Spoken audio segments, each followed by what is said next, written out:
অবশ্যই স্বস্তি বিশ্বকাপের আগে। অবশ্যই দেখেন ওর no doubt she is our best player আমাদের। এবার আসন্ন 2024 আইসিসি টি-20 বিশ্বকাপকে ঘিরে বিসিবি থেকে দুঃসংবাদ পেতে যাচ্ছেন সাকিব আল হাসান। বাদ পড়ে যেতে পারেন টি-20 বিশ্বকাপের দল থেকেও। প্রিয় সম্মানিত ভিউয়ার্স, এ সকল বিষয়ে বিস্তারিত জানতে ভিডিওটি না টেনে সম্পূর্ণ দেখতে থাকুন। আর আপনি যদি আমাদের চ্যানেলে নতুন হয়ে থাকেন তাহলে আমাদের চ্যানেলটিকে সাবস্ক্রাইব করে পাশেই থাকুন।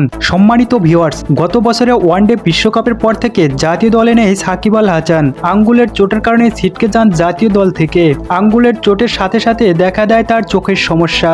ইতিমধ্যে বেশ কয়েকটি দেশে ঘুরে বেড়িয়েছেন চোখের সমস্যা নিয়ে। সব জায়গা থেকে আশা নিয়ে ফিরলেও চলতি বিপিএলে দেখা গেছে তার চোখের সমস্যার প্রভাব ঠিকমতো মেলে উঠতে পারছিলেন না তার ব্যাটিং বোলিংয়ে। চোখের সমস্যাকে সাথে নিয়ে সর্বোচ্চ চেষ্টা চালিয়ে যাচ্ছিলেন তার ফর্মে ফেরা নিয়ে। অবশেষে চলতি বিপিএলে আশা জাগিয়েছেন তিনি। ফর্মে ফিরেছেন তার ব্যাটিং বোলিংয়ে, কিন্তু ফর্মে ফিরলেও তার দলে জায়গা হয়নি আসন্ন শ্রীলঙ্কার বিপক্ষে টি-20 ও ওয়ানডে সিরিজে। অনেকে ভেবেছিলেন যে আসন্ন শ্রীলঙ্কার বিপক্ষে টেস্ট সিরিজ দিয়ে হয়তো জাতীয় দলে ফিরবেন বাংলাদেশের অলরাউন্ডার সাকিব আল হাসান।